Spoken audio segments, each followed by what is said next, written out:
What's going on, guys? It's been a long time since I made a video, and I'm back. I'm here with my new Toyota Tacoma. I mean, this is the last generation, but I got this unfortunately, as you guys can probably tell, I sold my Frontier and haven't put out a video in a long time, so unfortunately that car's gone. I'll probably throw in some video clips of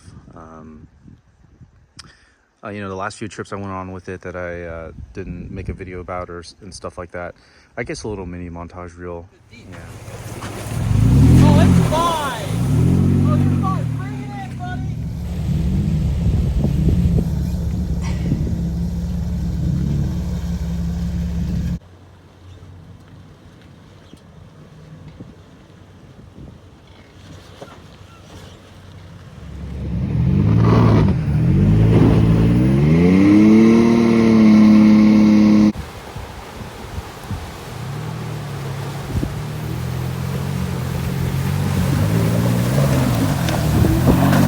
Some pictures of this guy that I bought. I bought it at the end of 2023, right before the new generation came out. I decided to go with this instead of putting more money into the Frontier, because the Frontier was unfortunately just costing me a lot to repair and maintain, and the upgrades I was thinking of doing. I felt like I wanted a better platform that I could have a little bit more reliability on, and so I originally was looking for a small car and all these other options, and I wound up back on the truck and said, why not get the truck I've always wanted, and wound up with this 2023 TRD Tacoma.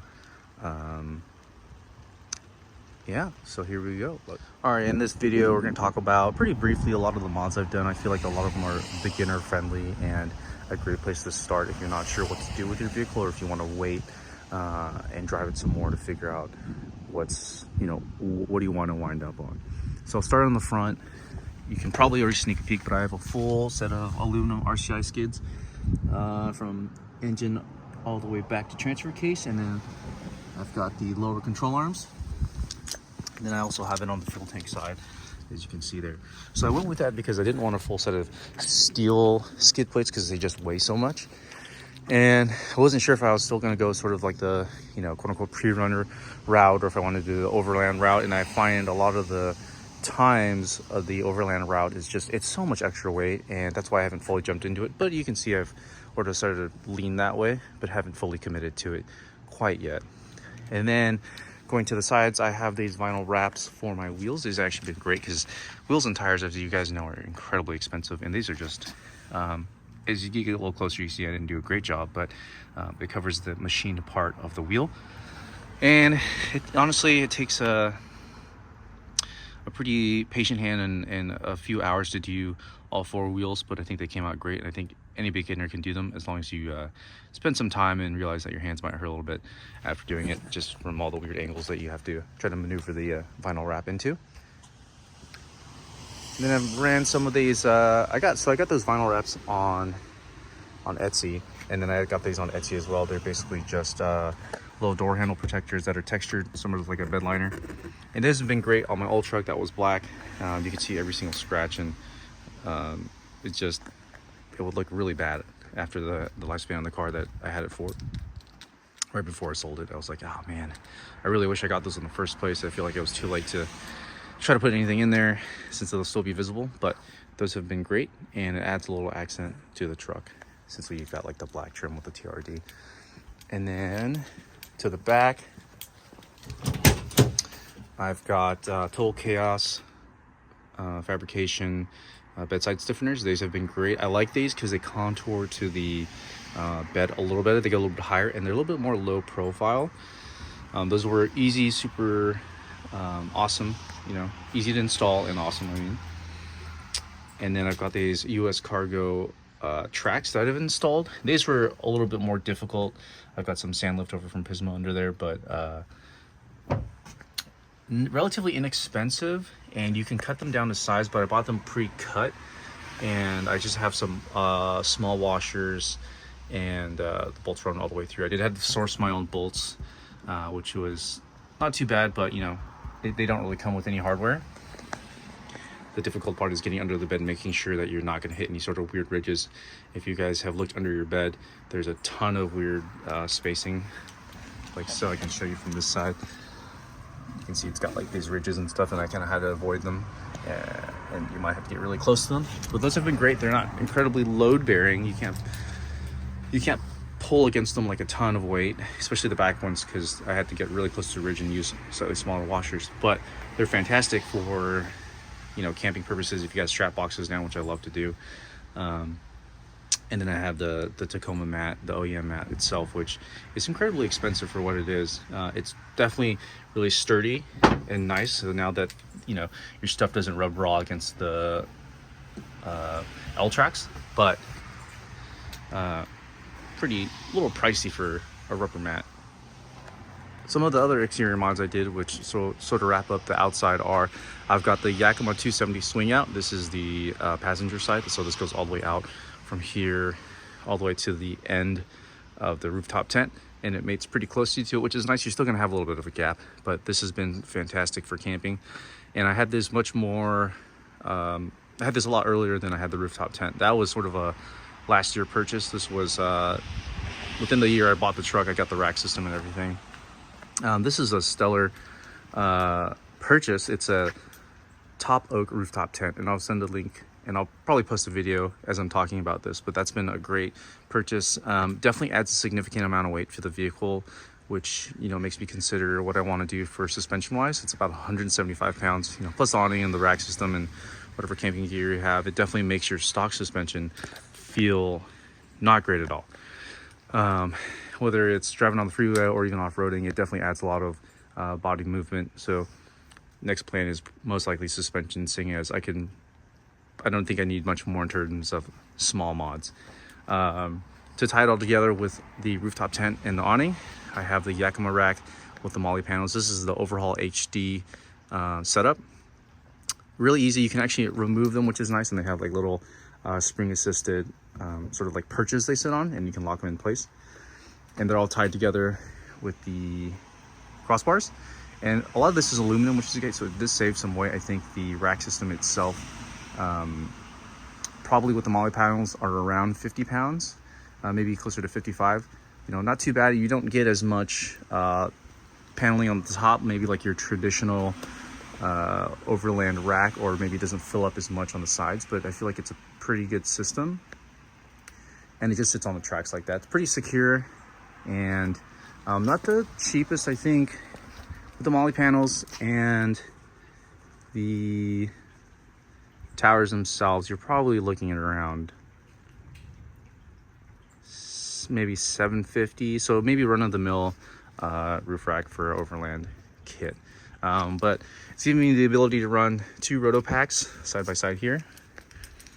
I've got the ability to run these custom little L brackets that I made at home for an axe, and that's like a little axe stopper right here, just so if it does for whatever reason slide too far back, it hits that piece and doesn't go flying into a car.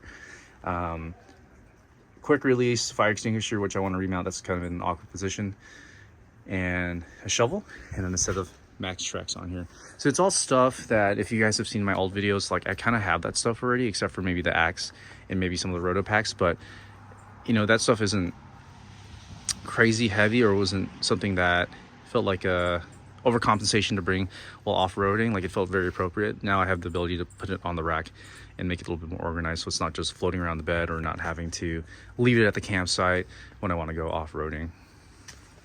Another small piece I forgot to mention before we move to the interior is right behind this tail light, I do have an ARB extended diff breather. The stock breathers only sit this high off the axle shaft, right near the main housing, or where the gears sit. And I went through a deep water crossing, and it just felt like it was probably fine, but it made me immediately want to flush the rear axle fluid, the diff fluid, and then put an extended breather on it within, you know, a month of that trip. I was like, yeah, I think I should probably take care of that.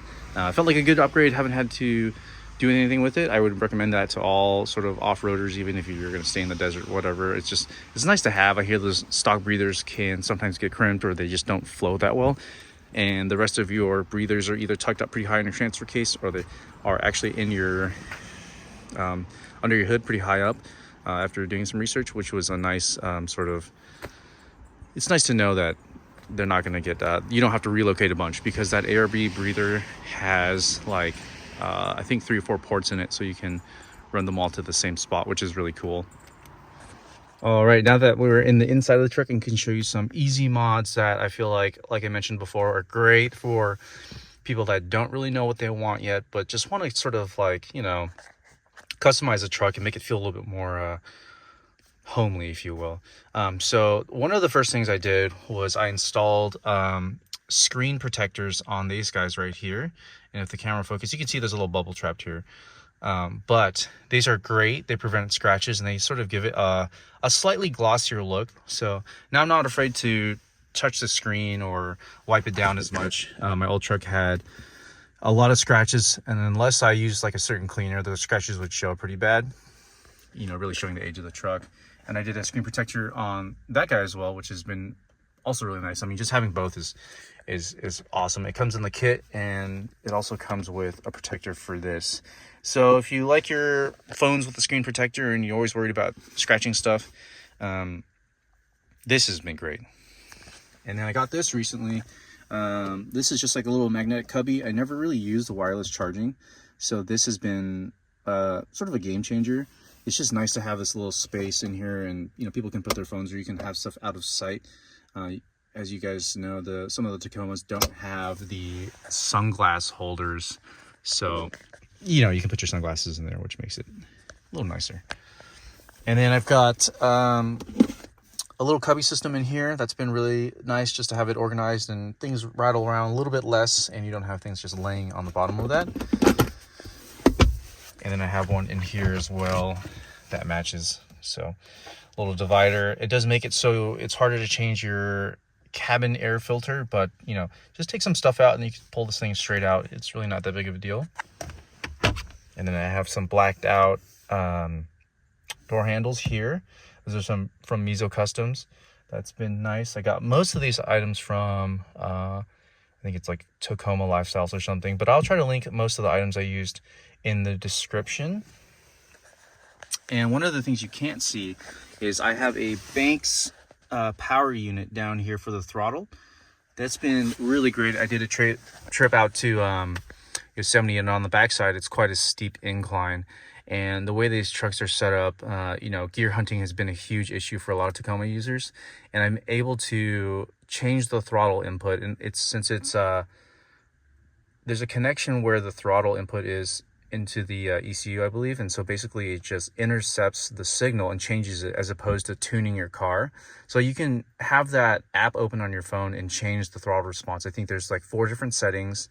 You've got like stock, city, sport, and then track, and then there's 10 different levels per setting, but it makes the drivability of the Tacoma significantly better. I will say within the first 6 months of owning the truck, there was a lot of regret, because it felt like the truck had really poor performance, since I was basically having to step about this far into the gas pedal before I felt like I got response. So that's a huge plus. They are pricey. I think I paid around like $300 for that little module, but it's made me love the truck even more. Significantly greater throttle response and tunability on the fly, if you will. And this is the last piece I have. This one was sort of a headache to install in terms of figuring out which one I wanted, and you do have to drill into your dash. They make a few models where you can clip into the side of the air vent or inside the air vent specifically. This one you actually have to unclip this, which actually you can just do it by hand. You can just pull this back and it will come out pretty easily, which was surprisingly nice. And then so there's like 3 bolts in here, and then I had to drill out some of the plastic ridges that are there for support. And then I mount my phone here with a little magnetic mount, and it comes with, or I got a separate ball for this so I can mount my Garmin InReach. But the main reason I went with this one is because I wasn't going to mount anything too heavy on the rail system. I didn't need something crazy with like a larger platform, as you guys have probably seen doing your own research. This one's really low profile. It's pretty inexpensive too, and it's just nice and slim, so it sort of matches the truck a lot better. Sure, you've got the big arm, but you know, the rail itself feels like it's pretty slim, and if I take those balls out, they probably wouldn't.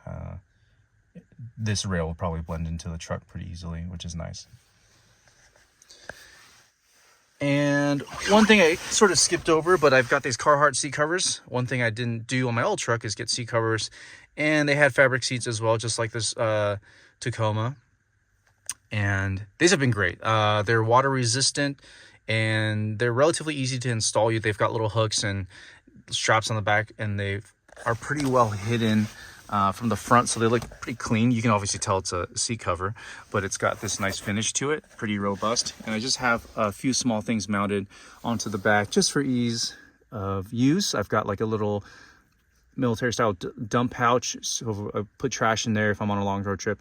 And I just got this recently as a gift, but just a little square pouch that folds into itself, but I can put my sunscreen or whatever if I've got a lint roller or maybe some extra microfiber cloth that I need to put away.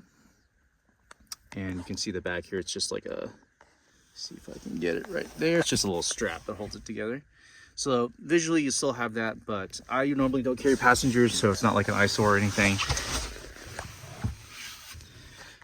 But that's about it for the interior mods. I hope you guys like that, and we'll skip back out to the outside for a quick rewrap.